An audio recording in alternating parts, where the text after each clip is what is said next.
What's up, everybody? It's Mr. Talkbox. Check it out. You need to like and subscribe. Come on and catch a vibe. Boy, DOA playlist. Let's keep it funky.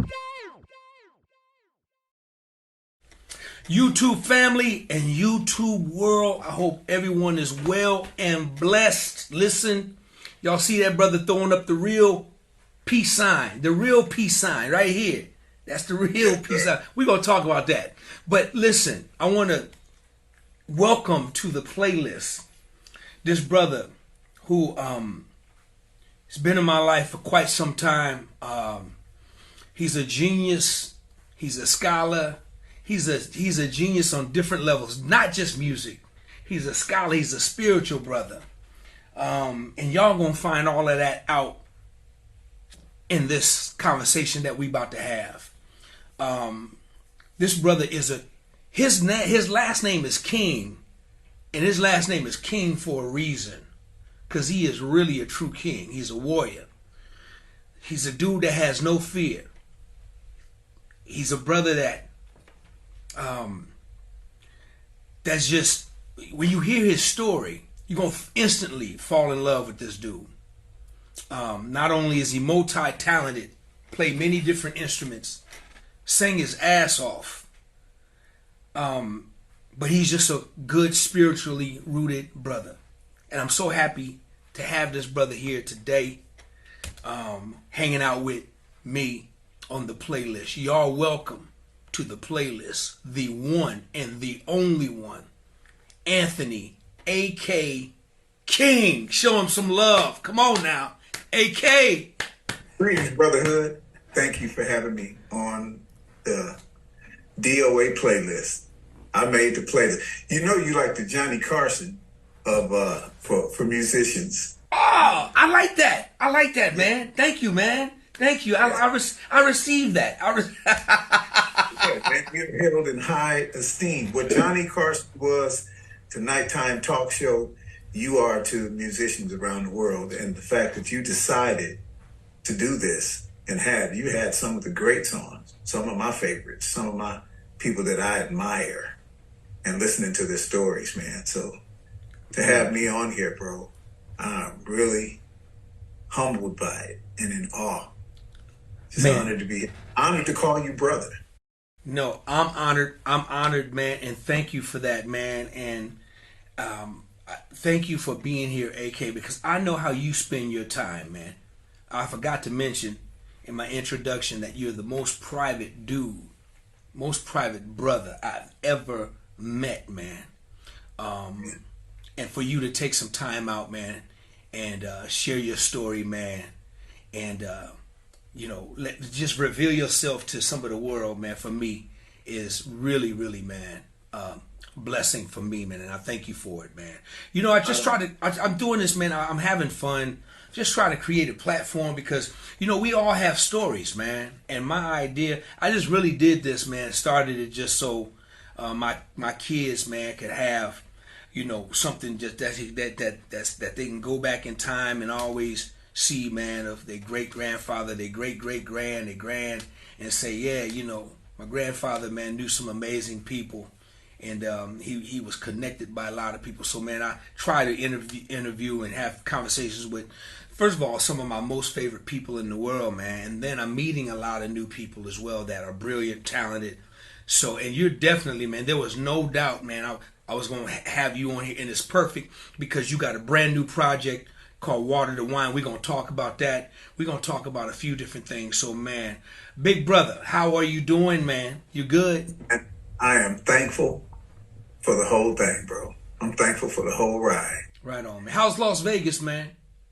Well, Las Vegas is cooling off. You know, it's been hot, of course, because it's the desert. But, you know, we're getting to that part of the year where it's starting to cool down like regular folks. Yeah. So it's decent. AK, where is Anthony A.K. King from, man? Because I know you're not from, I know for sure you're not from Las Vegas. Where you from, man? Well, I'm from Compton, California. Shout out to my Compton folks. but I was born in Évreux, France. So I'm a dual citizen. So I'm talking to a dual citizen for real? You are. You are. I think the French side is where I get all the love in the music from, you know. Compton's got a lot of love too, you know, but that's that gangster part of me.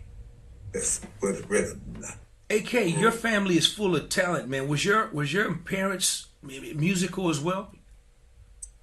Interestingly enough, my mother, may she rest in peace, both of my parents are on the other side of this ride. My mother had a beautiful voice. And she told me later on in her life, when she would come and see me in the theater and all of those things, she was a nurse. She was a nurse all of my life. And she told me, she said, I always wanted to be a singer and an actress, but you did all of those things for me. She never told me that while I was growing up. She told me that later on in life.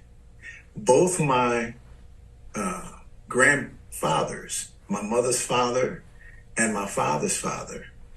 My father's father was a dancer and a singer. My mother's father was a singer and a musician. I happened to be a dancer first, musician, and singer. So I got everything, I think, from both of my grandfathers and my great-grandmother, my father's grandmother. Her name was Elizabeth.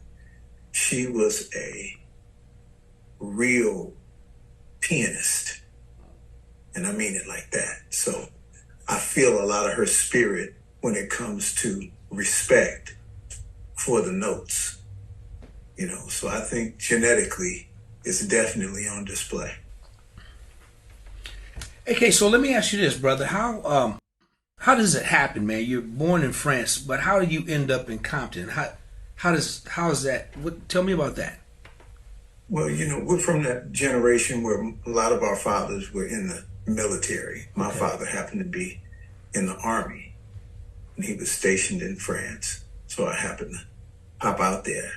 And I was born on a little road. I didn't even make it all the way to the hospital. It was about 1 o'clock in the a.m., and they were on the way because her water broke. But, you know, me being me, I had to show up before they got there. So I was actually born in the car, you know. Wow. Yeah, he was from California. My mother was from Marlin, Texas, and she was one of 9 siblings. Her oldest brother, he moved to California first, like a lot of the big brothers back then did in the 40s and 50s. He moved to California and started a business called House of Winston Mortuary. It's still standing to this day. And that's how he moved his entire family, my mother's side, to California. So they were in the LA area. My father was from Pasadena. They got married. They were in LA. And unfortunately, they didn't stay married. And when my mother remarried, we moved to Compton in 67. So when I moved to Compton, it was all white. Wasn't even black yet. So tell me about the artistic side of Anthony A.K. King growing up in Compton. Tell me about the artistic side. So where did that begin? First, I was a dancer first. So if you guys that are listening, look up the original King of Pop, 1982, you'll see me, because I'm where the term actually comes from. The King of Pop represented the dance that we all know as pop locking. I was pretty good at it. You know, I joined the Air Force to be able to do that and won Best in the World. It was like American Idol before American Idol. So I grew up out the womb dancing. When I was about 6 or so, because, you know, we grew up in the era of some really good music going towards the 70s. The Sly Stones, of course, the Earth, Wind, and Fires, and all of those. So being intrigued with music internally, not knowing it, but just being moved by the spirit of the music, I would always stare at the piano. And those keys always, I mean, before I could even reach up and touch it. And when I was able to touch them, I would just mush the keys, just mush them. That's what I called it, mushing them. And I was a little boy, I just mush them. I just knew one day that it would come out, the sound I was hearing way on the other side of the mushing. You dig? And the first record that I actually bought was Pain. I bought the 45 Pain by the Ohio Players. And I bought the song Free by Denise Williams, and Outer Space, Billy Preston. And I would stand in front of the record player and I would just mimic all of the sounds. I could act them out. I could act out all the parts, the drummer, the bass player. I was the guitar player. I was the keyboard player. And as many times as I tried to pick up a guitar, it just wasn't going to be my thing. And when I was 11, I told my mom, Mom, I want to play the piano.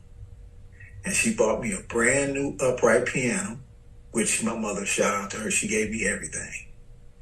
And she said, I don't have to tell you if I bought it, you're going to play it. So she put me in music lessons and it was just off to the races from there. At 14, I wanted to play the organ. So she bought me a brand new Hammond organ. So I started playing the organ at 14. So that's where the musical influence came in.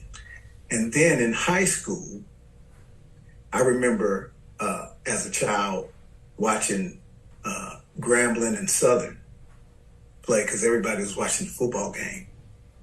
And this guy known as the drum major, I didn't know what it was called at the time. I just knew he had on a big old hat and a cape and a baton. And I said, I want to be a that. So in high school, I was a drum major. So all of this is before singing because I didn't even start singing till I was 25. Whoa. Yeah. Singing didn't come until later. I wasn't even thinking about singing. I sung like everybody else that can't sing sung. You know, everybody sung Always and Forever when it came on, you know, and because I didn't know what my voice was then. So everything was going to be sung like this as I sung every song, always in, you know, that head tone, falsetto. It wasn't until I was 25 and I was introduced to another maestro, genius by the name of Amos Carter, one of the greatest voices I've ever heard.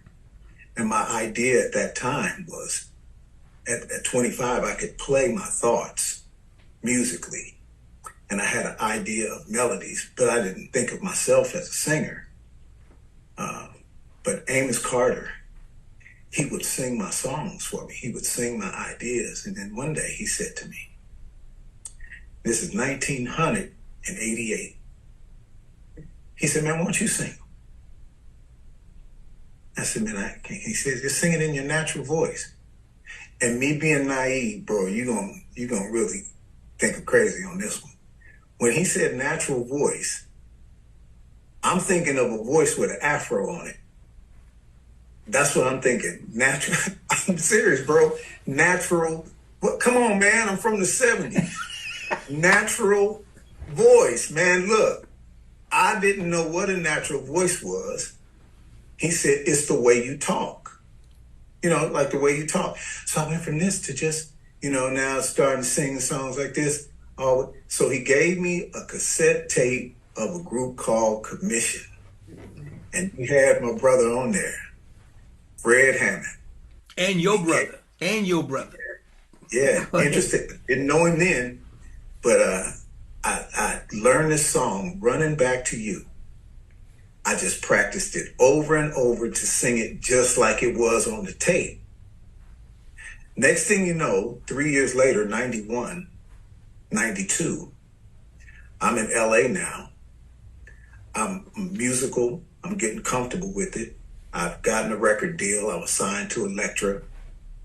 And now I'm going into theater. Shout out to David E. Talbert doing his plays. This is before Tyler Perry, because he used to come and watch us. And being in theater taught me so much about the stage and really respect for movement, for dialogue, for diction, to articulate delivery, and to sing songs big, because you might have between 1,500 and 5,000 people on any given night, 8 shows a week. And my first tour was with the greats, the Clark sisters, Karen, Dorinda, and Jackie. We're on the road together. The late great Edwin Hawkins is the music director. So me, being a new kid on the block, get to sing and perform with some of the greats. And of course, a legend by the name of David Whitfield. That's where I really learned how to really use the bigness of my voice.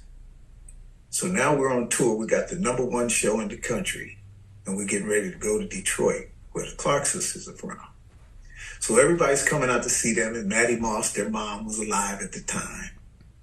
And the Winans, everybody's coming out because we're in Detroit. We're in the hometown. The show was called Lord Have Mercy. And Fred Hammond and all the rest of them are going to be there. So long story short, I'm singing my ass off in the show. Right after the show, we're at music hall. Fred Hammond comes downstairs. He walks up to me. He said, "Man, you are bad."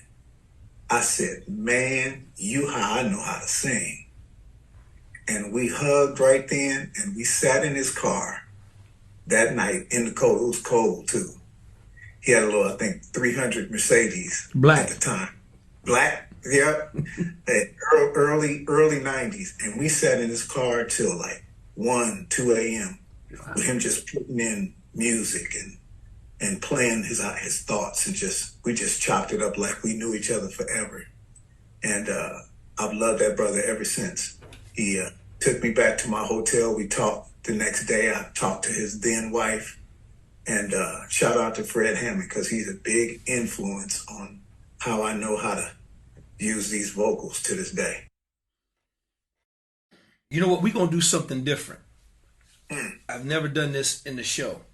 I'm going to be a DJ, because this is the get to know me part of Anthony A.K. King, right? So you're going to take the DJ role when we do some of the new stuff. But I'm going to be the DJ for one song, because since we getting to know Anthony A.K. King, y'all, Yes, I find it appropriate that we get to just a little bit. I ain't going to play the whole song. I'm just going to play a little bit of Get to Know Me. Then he going to talk about that song. Y'all check my brother out. Hold on. Let me pump it up. Let me find this record. Y'all check this out.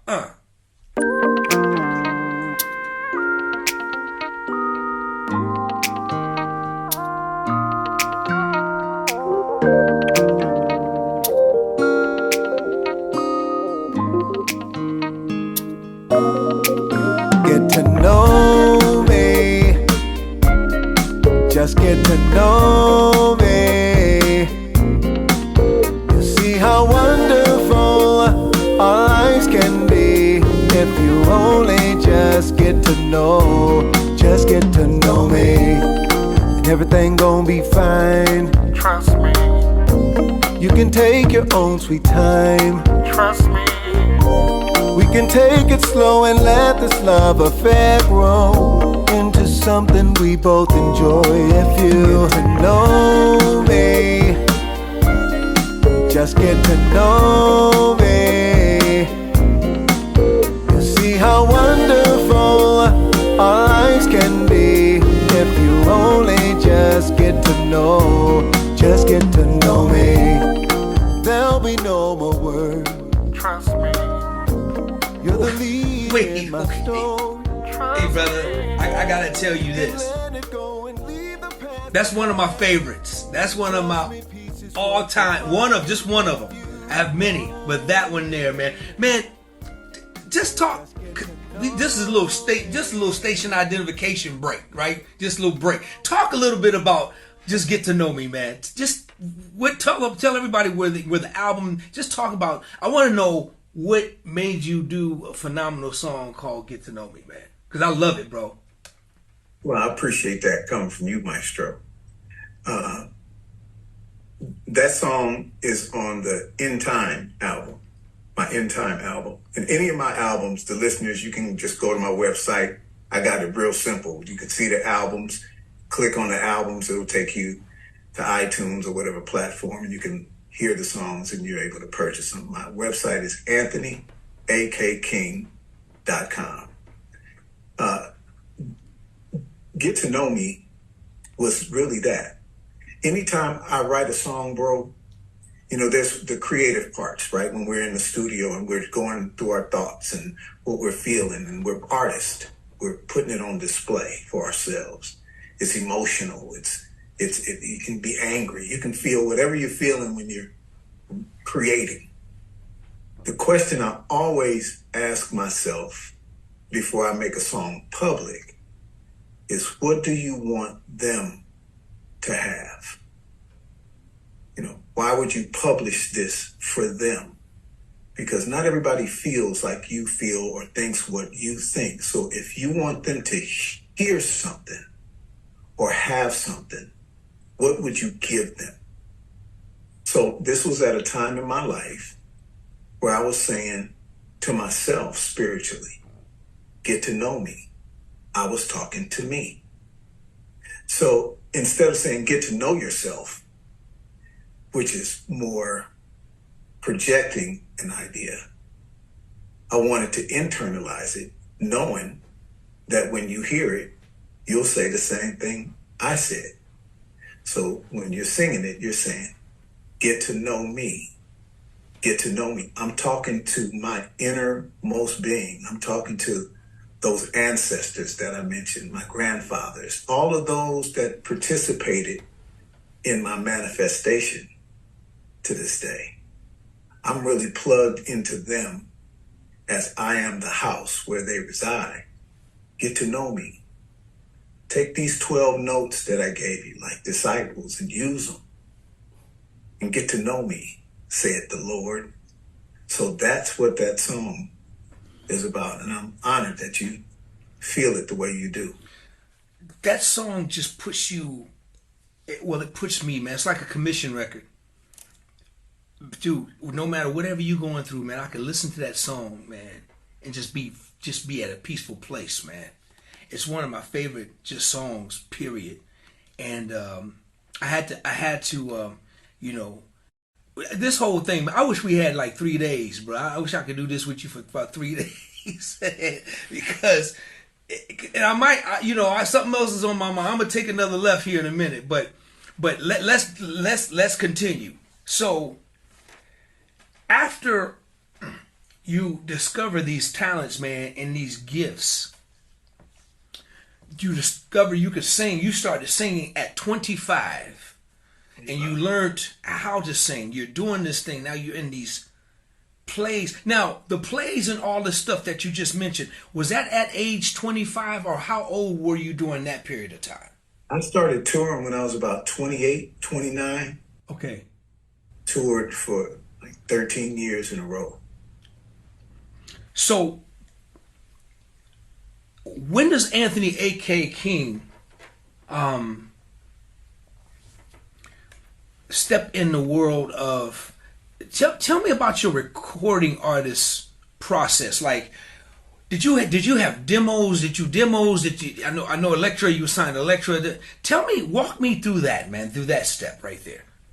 I was introduced to a brother by the name of Kyrie Shaheed out of the Bay Area. Kyrie, shout out to Kyrie. yes, sir. I was working with him on another project with some other guys, and it ultimately ended up me and Kyrie. And this is like 88, 89. And I was doing demos with him. Kyrie was the producer at the time. I was musically talented, but I was new. I was green when it came to actual recording in a studio. And in that time, as you remember, we're analog. So you actually had to have a studio with reels and patch bays and things of that nature. I didn't know any of that. So Kyrie, he did. So I did my demos with him in the Bay. Interestingly enough, man, when I went to LA, Jonathan Clark was the vice president of Motown. Shout out to Mr. Jonathan Clark. And I was able to meet him. He heard one of my tapes through, I don't know how he got it. I don't remember how he got the tape. But he drove out to Compton because I'm staying at the old house that I grew up in because I'm in LA now. He drove out there to talk to me about this song that I wrote called I'm Gonna Make It. Now, it's funny, DOA, because God is just a funny dude, right? Everywhere I look for a record deal, considered Motown, Capitol, RCA, never thought about Elektra. You know, and the great Larkin Arnold, he had a production deal at the time. He was managing Karen White. He had a production deal at the time at Elektra. And John Nettlesby and Terry Coffey, they loved me. Shout out to those brothers. Yes, sir. They kept me working. I did the first Coca-Cola jingle, the one that Tyrese did on the bus. I did the original vocal for that. Shout out to them. And they had me doing concerts with Mickey Howard. You know, I did That's What Love Is, the song she did with Gerald Levert. I performed that live with her at the Roxy. So they were really, really good to me.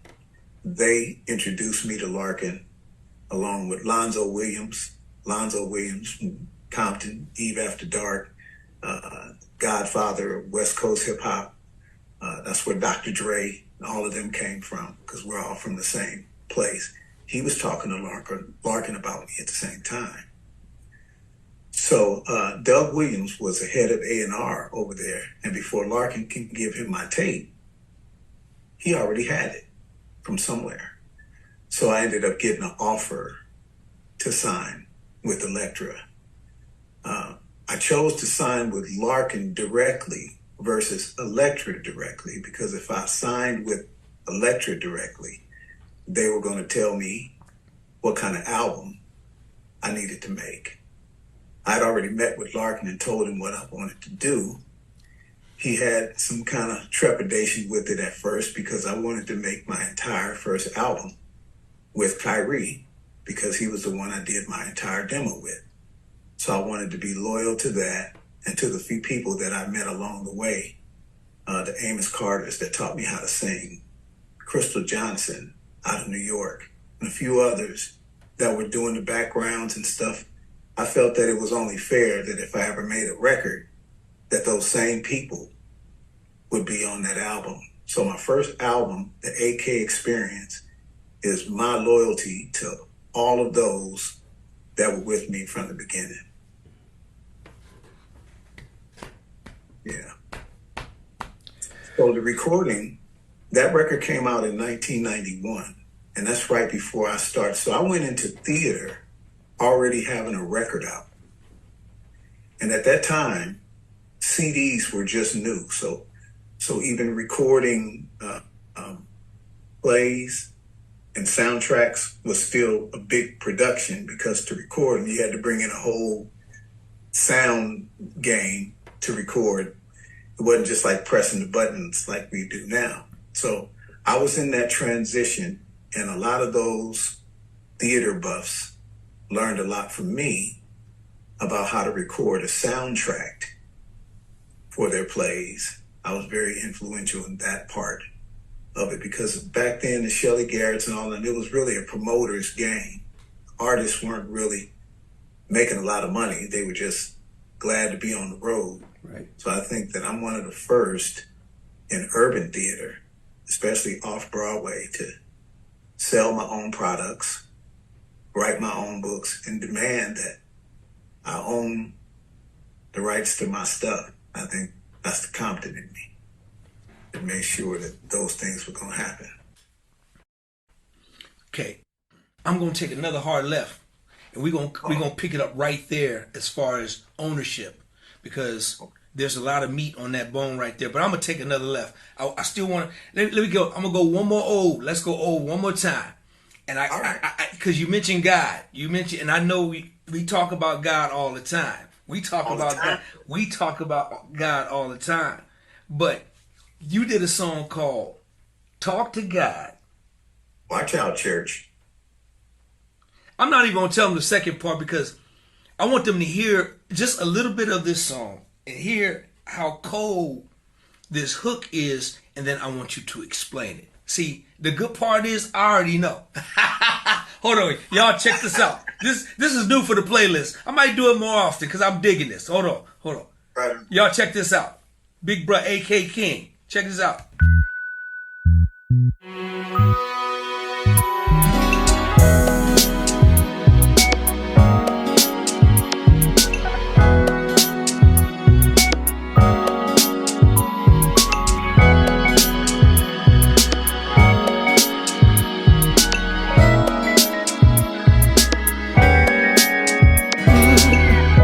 When I wake up every day, the first thing I do is get down on my knees and pray.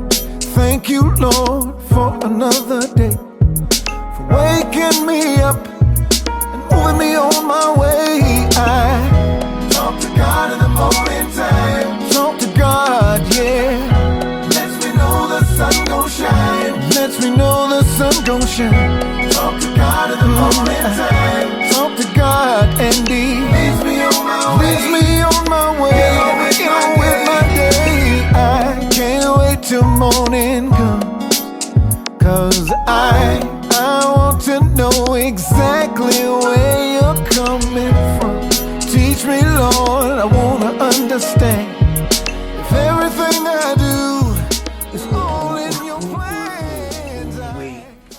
You like that, brotherhood? I love it, man. I love it, man. I've been, that song is very special to me, man. But I don't want to take the shine. I want you to take the floor, please, and explain what that song is. Well, Talk to God in the morning time. Right? The song is simply called Talk to God. It's on the Love is Everything album. Again, all my records, you can go to anthonyakking.com and just press and have a good time and hear the things that you like. But Talk to God from the Love is Everything album. Again, same principles intact when it comes to what do you want DOA, the listeners that's watching this podcast, our grandchildren, our great-grandchildren, those that are going to listen from generations to come. What do you want them to have when they hear your music? Talk to God is something we were all taught to do. But again, instead of projecting it, I said it like I want you to say it. So I got to become it first. I got to be the first partaker of my fruit for others to partake. So Talk to God in the morning time sounds like when we get up, right, during the day, and we start our day off talking to God or a power that we consider greater than us or that moves us along our way. And I use morning time, though I spell it MORNING on the album.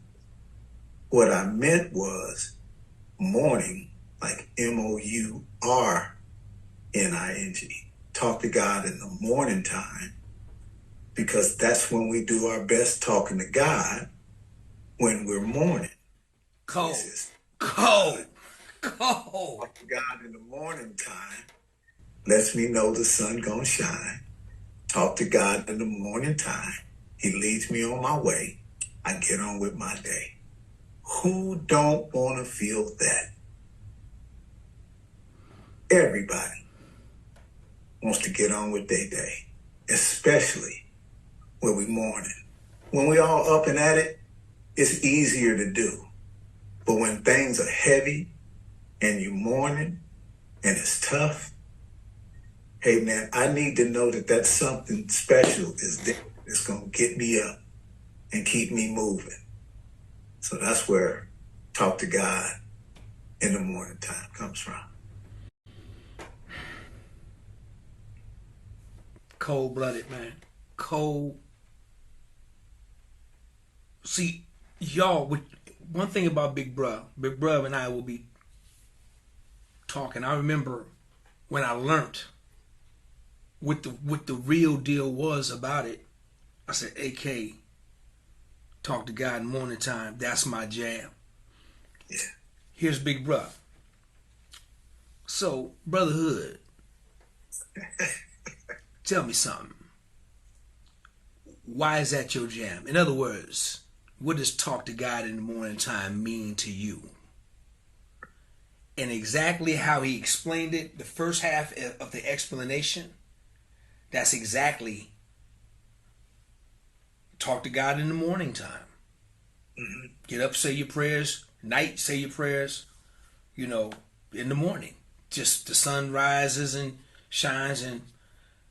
But when he broke down what that philosophy was and what the concept and the true meaning of what the song was about, the song meant a whole completely different thing to me. This is why I love it so much, because exactly the second half of the explanation, which you just broke down, AK, Yes. tears me up, man. Yeah. I'm telling you, it just tears me up, bro, in an emotional way, because it's so true, man. Very creative, man. Just anointed, man. Just a very anointed record in a different kind of way. Listen, man, like I said, I wish I could spend 3 days with my brother and go through his whole catalog, because all of it will blow y'all away. It will give you something to think about. And when you hit him and say how much you love his music, watch it. Because AK is going to say, why do you love my music? Yeah. He going to put you there. So y'all be careful when you put you there be careful when you leave comments, because I'm telling you, he's going to challenge you. AK is going to challenge you. He wants to know. But let's move on. Let's go back, man. We back on the air now, okay? That was just a sidebar with me and you, Big Brother. Now we back to the playlist. Gotcha. All right. Gotcha. We left off. You were talking about control of your own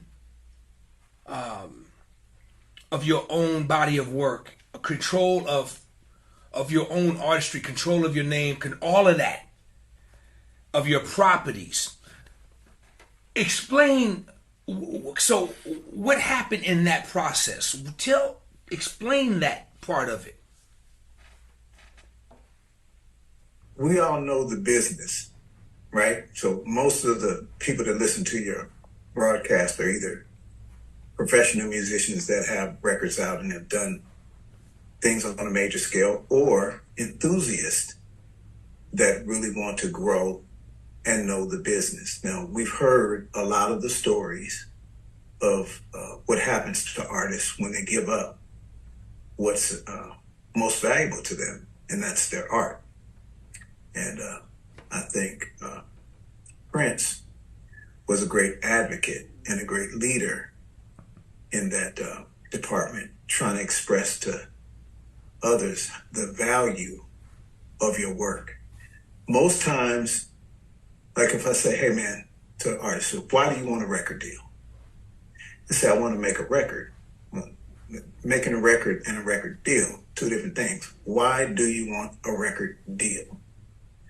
Most want a record deal for money, right? They're going to have some money in their pocket and they want somebody else to pay for them to be creative and all of those things. Fortunately, I had a mom that taught me at a young age.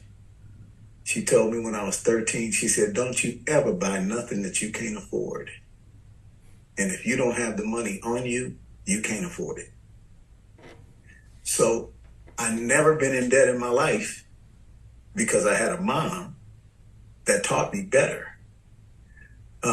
I grew up in an area, Compton was creative. It was a bunch of creative people in this urban community, a bunch of singers and musicians and dancers and artists and actors. And a lot of greatness comes from the area I'm from, and I was already a star. To me, I was already getting applause. So the world, it was easy for me to say no because I had a motto by the time got into the business. I said, always keep myself in a position to say no, thank you. No, thank you. The idea that you're going to make me something greater than I already am was asinine to me. It never resonated to me. Like in the story in the book, and when I say the book, I'm talking about the Bible.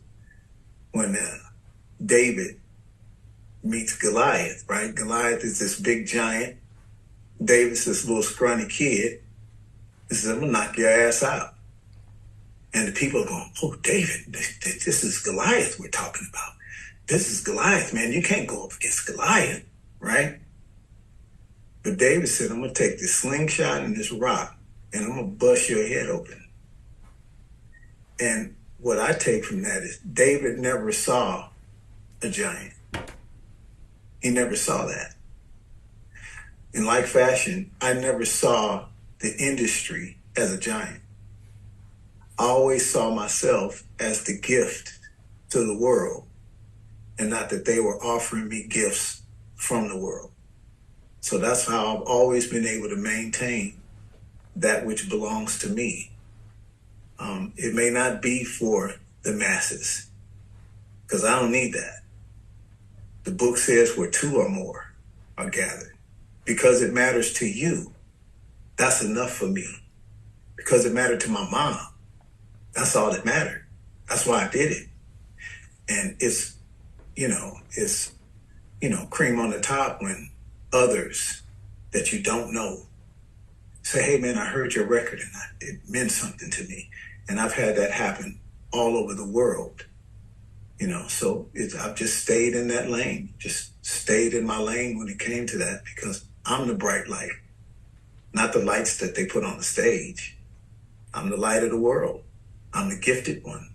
I'm the anointed one. And here's my offering to you. And I've stayed in that lane the whole time. So you had a big, humongous deal on the table, AK, and you left with a big bag of money,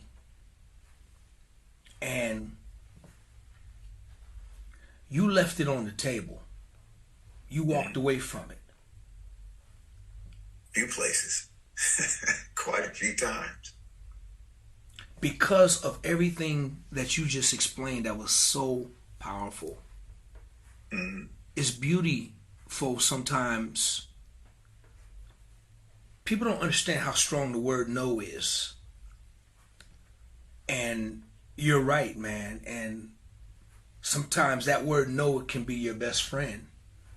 AK, they basically were trying to turn you into something that you refused to be. Is that what it was? Yeah, and I can name 3 different occasions, but I will leave the names of parties. I'll exclude that.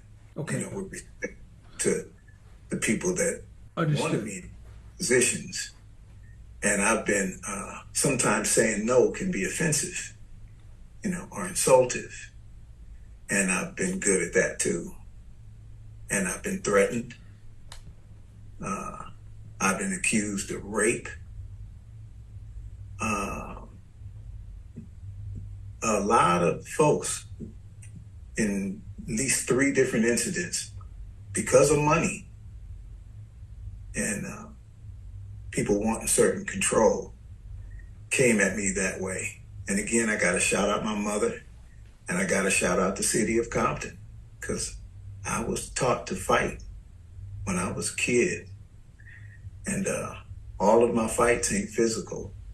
My weapons aren't physical anymore. They're spiritual. So I just stood my ground, knowing that no weapon formed against me can prosper.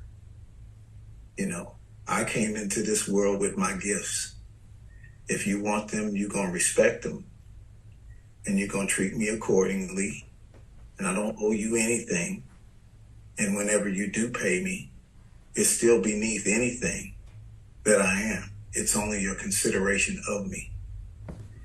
It will always be that way with me, because there was never going to be anything that was going to be bigger than me.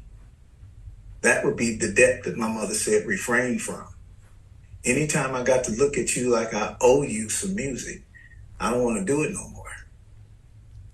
So using Elektra, when they wanted me to make a second album,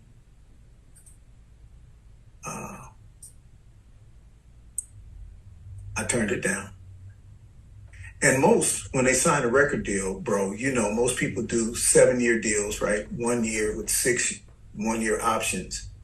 My deal was 2 albums guaranteed, then 2, and 1. So the second album was guaranteed when I did the first one. But I didn't want to do the second one with Elektra. And they offered me quite a bit of money, but I didn't like the vibration over there. And I said, you didn't do nothing with the first piece of music because of a lot of political stuff. Anita Baker was over there. Keith Sweat was over there. And at that time, they were both kind of unhappy with the changes that were being made. When Bob Krasnow left and Ruben Rodriguez took over. So a lot of the artists that were already big names weren't too happy at the time. So me being the new kid on the block with a pretty good album, I just chose to refrain from making another record. So they held me up and told me that I couldn't make another record. So I actually paid close to $16,000 of my own money to get out of a deal to not make a record versus taking a bunch of money just to go ahead and make another record. And what I did in the meantime, while I was awaiting in that process, being held up because I couldn't record, that's when I went on the road and started doing theater. So when I thought one door was closed, the spirit that I call God led me to a door that was already waiting for me. So I've never lacked anything, bro. So AK, real quick, were they wanting to take away your production privilege of the second album and bring other producers in, or was that an issue as well, or just was that the biggest issue? Yeah, because that's the whole budget right there. You know, shout out to Babyface. I'm a Babyface fan.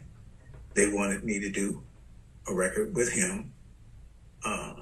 And at the time, just his production fee was at that time like $40,000 a track. And I said, I don't want to do a record with Babyface. I said, everybody that Babyface produces, to me, sounds like Babyface. He makes them sound like him. I don't sound like Babyface. So I don't want to work with Babyface. And I don't need to pay anybody $40,000 to do a track. I can go do a whole record for $40,000 if I keep it close to home.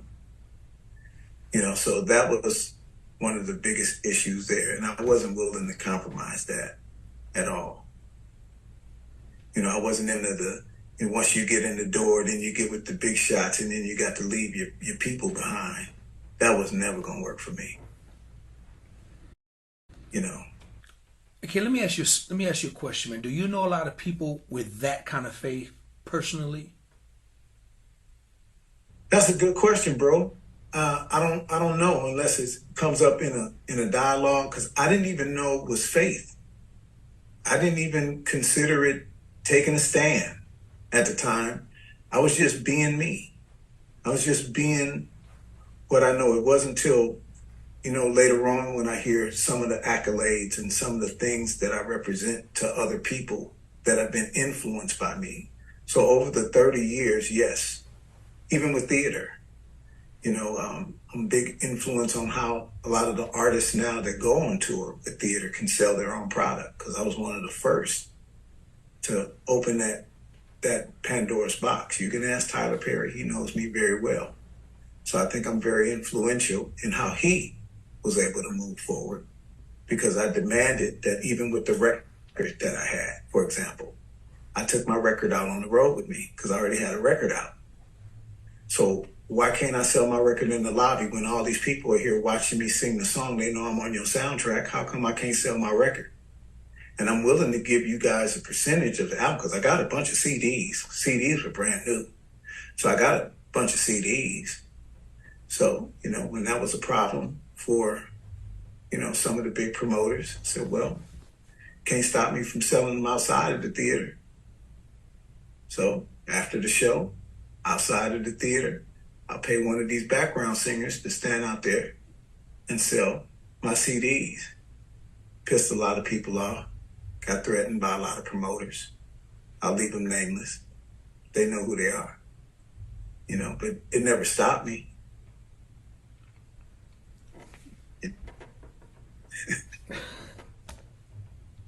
Man, I hope. It's mine. These people want it. Why can't I sell it to them? Why would you tell me no? Why wouldn't you say, hey, man, just cut me in on it? What is with this no thing that I can't? You tell me what I can't do. Well, we're going to see what I can do because I can do it. And I've always been that. I had a mother that demanded I could be that. So I'm that. I hope just one person, just one, is listening that's getting this. I hope there's one person that's listening, and that's getting this. Because, man, this is so powerful to me. Every time, the beautiful thing is, I live this. This is in my DNA already. But to have, allow this platform to at least allow one person to hear this story. I just pray to God that one person gets it, man, because it's life changing and it's very powerful. And it is about believing, faith, trusting God, and knowing your value, understanding your worth, knowing your value, understanding how powerful the word no is. To me, there's a major disease that infects most. And that disease, to me, is called wanting. Wanting is a dis-ease, right? Because to want, you can't just want. We hear that all the time. Hey, man, what do you want? What do you want out of life? What do you want to do? What do you want? First of all, to buy into the idea of wanting, you have to make an agreement. You just can't just be no wanter, dude. It's an agreement that you got to sign on a dotted line. You must agree that, first of all, lack is present. And lack is in the dominant position of your idea. And now somehow the burden of proof is on you to retrieve that which is lacking, creating a thing called want. That's why we say in the prayer, the Lord is my shepherd, I shall not want. Because wanting puts me into a mental and spiritual space that's beneath me. I am the ultimate return.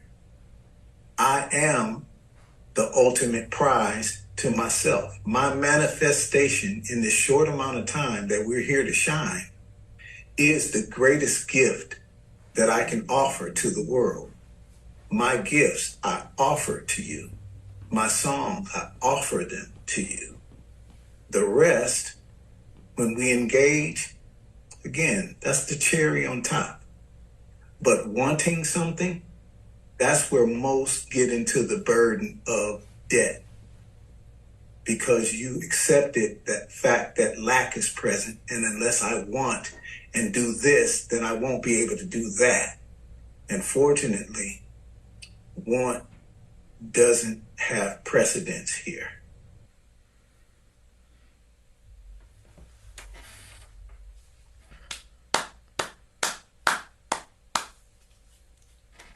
Love it, brother. Love it. Very deep, very powerful. Bruh, you putting gems and planting seeds in somebody's life right now, man, that's going to get it, man.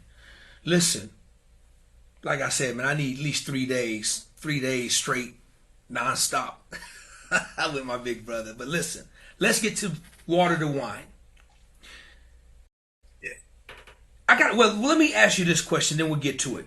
So after you left and walked away from the deal, is that when you said, listen, from here on out, I'm going to do this independently, I'm going to do it on my own? Was that the idea, AK? Is that when that started? Forward moving, doing years of theater and watching time move along, right? From especially analog to the digital realm, making it more accessible for us to be able to do everything ourselves. That opened the Pandora's box for me too. Said, well, now I can have my own studio right here, and it's a digital domain. I've got relationships, people that know different things that, when it comes to engineering, it's all right here.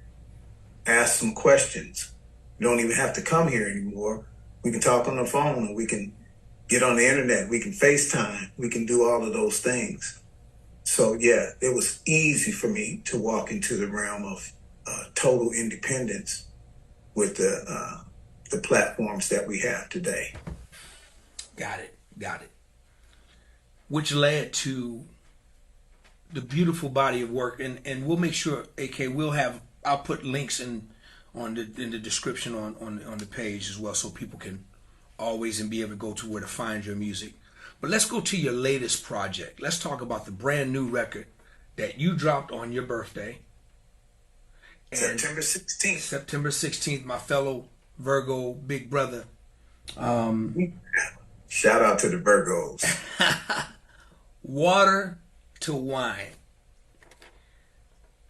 What's the meaning behind? Let's talk about that. What's the meaning behind that? Well, you know what? Let's do this.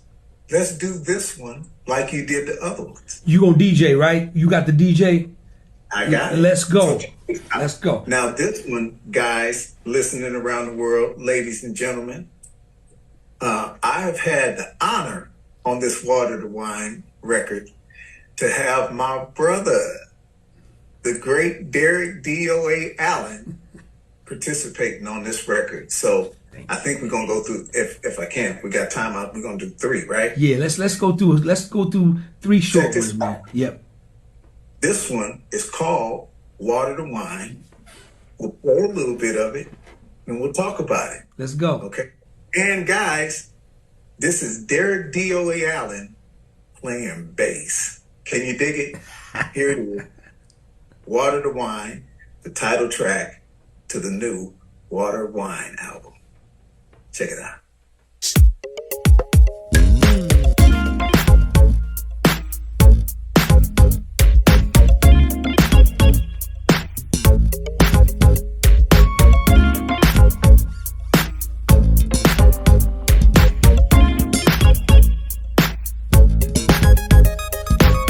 You're standing next to me,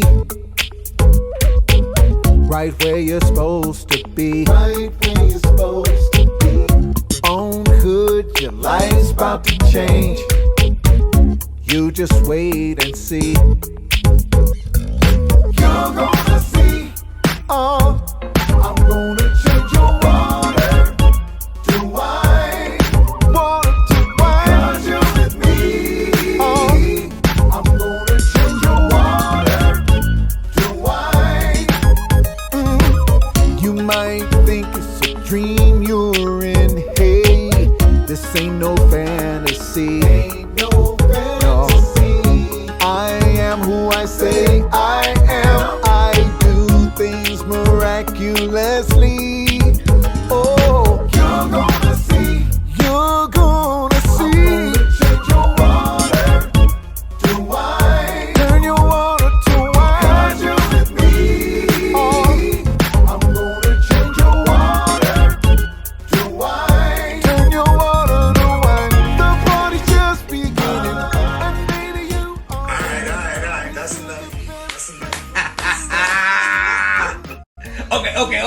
Okay. So killing that bass. So yeah, man, no, dude, thank you for letting me play on it. So here, check this out. So I jumped the gun on the question. Now I gotta ask you this question. Water to wine. Well, you gotta explain the whole theory, man. Come on, give it up, brother. Give it up. Keep it simple. It's like, for those, it's all spiritual, right? If you know anything about the book and the story about the Jesus character in the Bible turning water to wine, they were at a function. They ran out of water or ran out of wine. He turned the water to wine. Also, the woman at the well, right, that came to him, right? And he said, like, where's your husband? She said, well, I don't have one. He said, the dude you with now and the other dude you with ain't either. Drink of me and you'll never thirst again. So the concept of changing water to wine, he said, you're standing next to me, right where you're supposed to be. On hood, your life's about to change. You just wait and see. You're going to see. I'm going to change your water to wine. And I think everybody, first of all, I think every man has a family, a woman, anybody that you interact with, you'd like to think that because you are who you are the reason that the water changes to wine. Women in like fashion that are raising kids that are, with a man or in a relationship, you want to think that because you are who you are, your presence alone and what you bring to the table is the transition from water to wine. So that's the concept of the song. Amazing, man. Great writing. Amazing, Mr. DJ. Can we get one more? Can we go one more? Can we get one more again? And guess what? Funny you should say that. Yeah. This one here I'm gonna play because the string arrangements, your musical prowess, bro. I'm just as honored and in awe of you as you are of me, as I'm sure everybody that listens to the DOA playlist, those have just heard of you and heard your music, and even the stuff they don't know you did. You go back and research DOA and you just listen. And I am, because we talk, I am not only a brother, I am really married to the notes that you play and the spirit that occupies your being as you unveil these great gifts. And here's one of them. This one is called Love on Display. This is DOA on these strings. Oh my God. Ooh.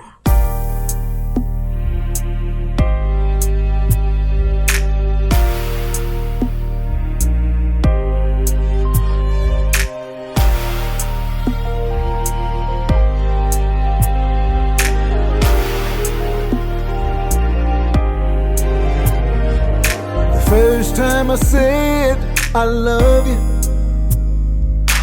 I want you to know I was scared, but that didn't stop me from giving you my all. I promised you I'd be there, but you turned and walked away out of my life. Oh, you had to get away from me, and I had to let you go. You couldn't take it no more. And now I need you to know, here today, my love is on display. I wish we could have had a conversation to clear the air between you and I. Maybe we'd still be together. Lord knows I wanted to try, but you turned and walked away out of my life. Oh, you had to get away from me. Okay. All right.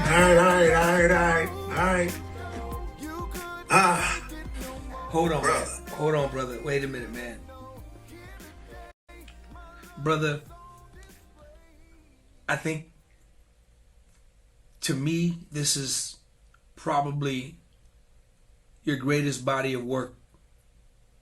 And I remember just hearing the unfinished over the phone. And y'all, when me and AK get on the phone, if it's 2 hours, it's a short conversation. Right. I promise you. AK, who you mad at, man? Because on this record, all throughout this whole album, man, you are going for the throat on this record. And one thing about Anthony A.K. King, no auto-tune, no Melodyne, none of that. Just pure genius in the studio. Brother, how long did it take you to complete this album? Wow, I think Water to Wine, because to do a song is one thing, but to create a body of work that we're going to call an album, where songs marry a certain vibration, I think Water to Wine had to be 4 or 5 years, easily, if not more. Maybe even 5 or 6. I need to know, before we go to another record, brother, the whole record, y'all, is absolutely amazing. I promise you guys. The record, the body of work is amazing. And what is it? We're going to talk about the number of songs. We're going to get to that, because there's even a thing with that. But AK, you're going for, you're shooting for the hills on this record, man. I mean, what was going through your head, man? What? With Love on Display, I know that the mother of my children, she passed away. So my personal writing was to her. Naturally, we got married young, like most people of my generation did. We were 18. And then off to the Air Force I go, and we're traveling, trying to make a marriage work and all of those things. And we have 2 beautiful children, my son Jarrell and my daughter Crystal. And she passed away in 2019 of breast cancer. She didn't tell anybody she was sick, bro. Nobody. So when she left, it was a shock to everybody. And for me, watching my kids be distraught without their mom, and me saying, being dad on one end, and then in my heart saying, Ingrid, that was her name. What the hell are you doing? What am I gonna do? What am I gonna do? So I was upset, because you asked me, who am I mad at? I was mad. I was a bunch of stuff. And I said, there was some unresolved dialogues that we didn't have. So Love on Display is my song to her, just saying, hey man, my love is on display, like right here today. So wherever you are, if you see me, this is what it is. So it took everything to get that record. So I think what you're hearing is my everything in this record. Brother, Mr. DJ, can we get one more again? Can we get one more, man? This is your playlist. This is the first playlist debut of an album. Give me one more, big bro. Come on, man. Before I let you go, give me one more. With the great DOA on strings and bass. I got him on 2 things. This one is called I'm in Love with You from the Water to Wine album. Check it out.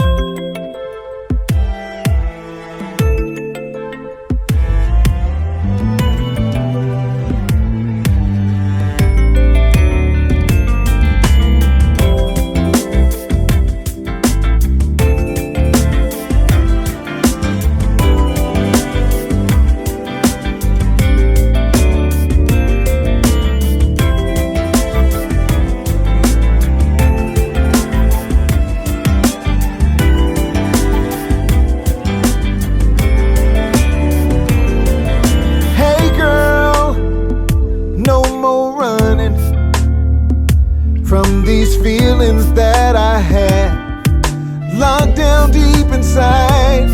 You motivate me, stimulate me to be all that I can be when you're right here next to me. What can I say? Feeling a way that I never ever felt before. And girl, I know one thing for sure, there's no other place I'd rather be than right here with you in this thing called love. I'm in love with you. You make me smile just because all day long you're all I'm thinking of. Ain't no doubt in my mind, I'm in love with you. Oh baby, I got a question. Am I in this all alone? Okay. Y'all can pick that up right now. AnthonyAKKing.com. Press that water to wine. Cover looks just like this. This is what the cover looks like. That's the water to wine cover. And y'all will know. Bro, you all over this record, man, and I'm so honored to give my everything and have you on it with me. Thanks for inviting me, man. But let's talk about, you stopped the record, you stopped the process at 7. You stopped recording, there was actually some more records you want to do. Tell that story why you stopped it at 7. Well, there are 7 songs on the Water to Wine record with intention. There was going to be 9. I was going to put 9 on here. And the same spirit that gave me the Water to Wine record said, hey man, according to the book, I did the whole thing and rested on the 7th day. So why don't you rest after 7? And I said, whoa, 7 it is. There it is. So Water to Wine is a body of work with 7 pieces of art on it. Man, brother, you know what? We're gonna give them a bonus. We're gonna give them a bonus. Okay. I want them. Can I be the DJ one more time? Just one more time. What you gonna do, brother? One more time. This is kind of where, well, it started before this, but this is where it started, semi-started with me and brother AK. There's a record that AK has called Out of Control. I just want to give him a little. Can I give him a little taste? Get into it, brother. Can I give him a little teaspoonful, baby boy? Hit it. Just a little bit. This is my dude, Anthony AK King, Out of Control. It's a body of work that he and I did together. Check this out.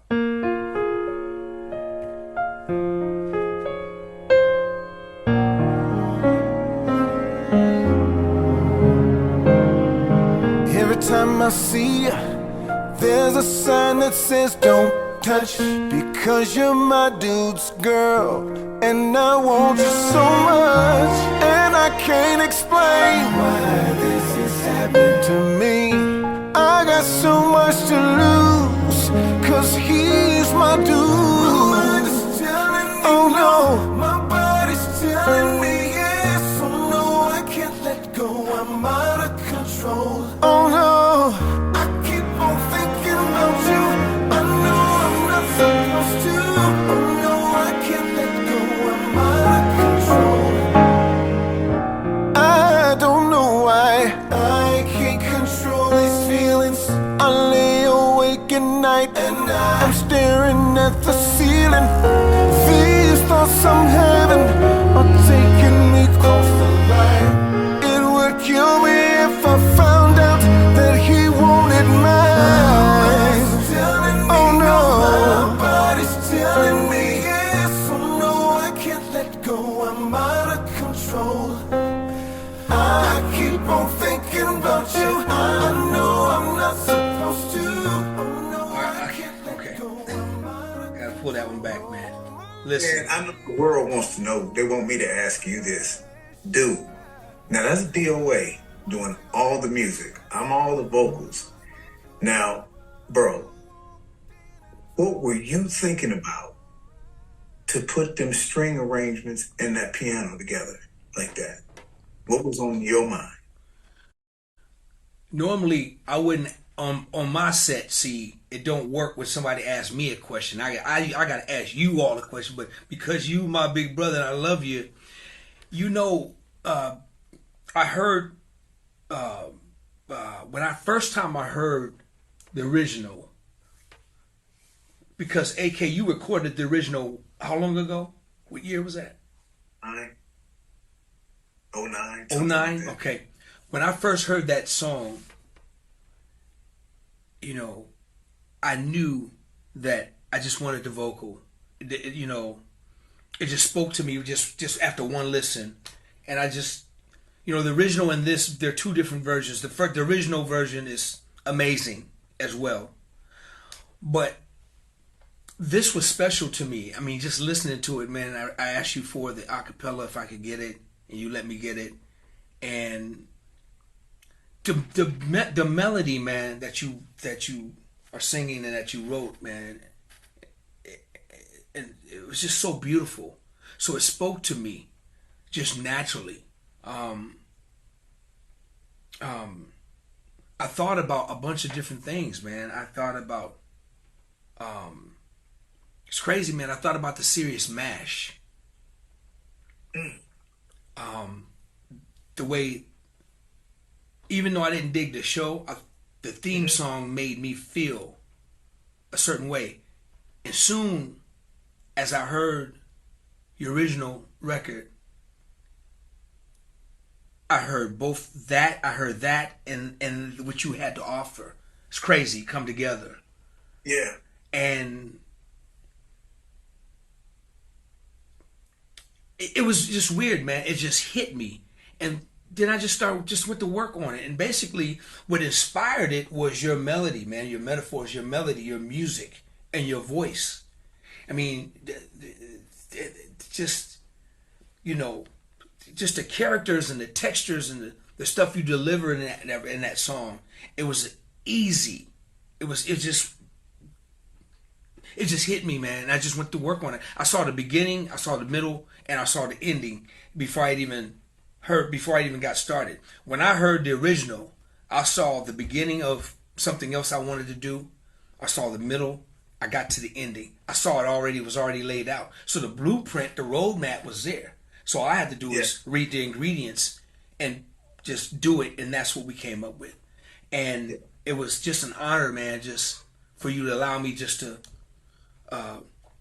just because, you know, when you take somebody else's body of work, it's special, and when they allow you to manipulate it, don't be disrespectful. And that's a note for everybody. Respect the music. Respect where the music gotta live. Respect how the song still must live within inside the original creation of that writer or producer. So for you to allow me that opportunity, man, I was just, you know, I love everything you do, man. And when you guys get into Anthony A.K. King's music, you're going to trip out because he has so many different things going in his music. So just a different line. They're all meaningful. And that's what I love about you, man. And let me tell you something, y'all. This dude, if you need a jingle, the greatest in the world at it. If you need a commercial done for jingle, whatever, reach out to him. Nobody does it better than Anthony A.K. King. This is what he does. Very, very creative. I call him Alfred.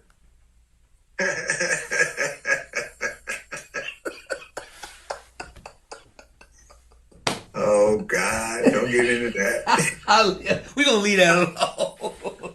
Big bruh, man. Man, I love you, man. I love you, man. Thank you so much, man. This was so great. Anthony, tell everybody, once again, how they can reach you, contact you, follow you, get your music. Put it out there for me one more time, big brother. I'm simple. Everything is Anthony A.K. King. Anthony A.K. King at Gmail is how you can email me. AnthonyAKKing.com will take you to all of my music. Just press an album cover and you're there. Anthony A.K. King on Facebook. Anthony A.K. King on Instagram. I'm Anthony A.K. King every time you logging in, and I'm right there. King, I can't let you go without asking you this. And, Oh, this is, I got to ask you this. Explain your theory and your philosophy on the 12 music notes in music. Explain that. well, if I ask you, say, brother, what is a verse? What is a verse? And to the listener, what is a verse? Right? And I've heard, a sentence or paragraph or, I've heard different things, but a verse is the word to a melody. So when you read in the book or the Bible, the verses, they're all to a melody. The word of God is melodic, right? My thoughts, the 12 disciples in the book are the 12 tribes of Israel, are these 12 notes that we get. And to those that didn't know how many notes there actually are, there are 12 notes in the universe that we use to make music. All of or most of the songs that we've heard, no matter what your favorite song is comprised of these same 12 notes. Now, the Jesus character in the book is the 13th note. That's largely why the number 13 is so, right, locked out, right? The 13th note would be he that rules over the 12, right? Because the Jesus character ruled over the 12 disciples that he chose. Me, you, those that are listening that create music, you are the 13th note, or the anointed one that moves the stones, right? If you had faith, you can move mountains. These 12 mountains or these 12 stones are moved by the power of the 13th note. The word has power when the word and the melody come together in a thing called harmony. And that's what makes the world of music so great. The use of the spirit of the notes. These are my disciples, and they testify of me. That's what the book says, and that's how I approach these 12 disciples that serve me.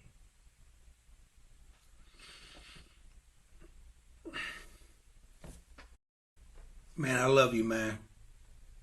I love you more, brother. Bro, I can't tell you what an honor. This is very special. It's my very first CD release party on the playlist. And I'm proud to be able to share it with my big brother and have his record be on display. And have you on here. Y'all, I'm telling you, me and this brother get on the phone. A 2-hour conversation is a short conversation. I promise you, and you can tell why. I just love listening to this brother talk, and we just converse with one another back and forth. And y'all, please support my big brother. Go look him up. Go when he talked. See, he was very humble about the dance. Yeah. None like him, I promise you. When you go see some footage of Anthony A.K. King dancing, you will be devastated. You will lose your mind. I promise you. It's going to hurt your feelings because he's absolutely telling you the truth about how amazing he was and still is. He still got it. Mm-hmm. Still got it. So, man, the whole Sacramento family, you got big fans out here, brother. I love Sacramento. Sacramento, second home. That's what I call it every time I come. You got big fans down here, man. You got a whole band of when you was out here, was it a year or so ago, year and a half ago, whatever it was, out in the park, man, when you was out here rehearsing with the band, the Sacramento band, and you know, with all the brothers with Tiny, Javance, Ivan, you know, DL, Soko, Joe Archie, all these cats, man, is in love with you. And dude, when you was on that stage with them and the singers, man, there was a magical moment that you created on that stage, brother, and they still talk about it to this day, man. They talk about how amazing you treated them in rehearsal, the respect that you had for them, the fact that you know, you trusted them, you know, these professionals, you trusted them that to believe that it was okay to do whatever you were doing. You gave them that trust, man, and that vote of confidence to where they can't wait to work with you again. So, you know, whenever you do your thing, just know you got a band that's ready to rock with you, Doc. I promise you, man. Hey, and to the listeners that's hearing you say that now, you can go on my YouTube. I think that's where it is. Anthony A.K. King on YouTube. It's all Anthony A.K. King. And it's a video of me singing one of DOA's favorite songs live, Talk to God. And you can see, and DOA's on there being the maestro, and the band and the background singers are doing their thing. And we had a ball. And man, it's lit every time I check it out. Because the spirit just moved the people. That's what the songs are supposed to do. And it was on and cracking that day. Absolutely. Listen, man, big brother, I've held you long enough. I'm going to let you go. Give a big hug and a big high five to my sister Casey. I want to shout her out, man. And listen, man, I can't wait to talk to you probably tomorrow.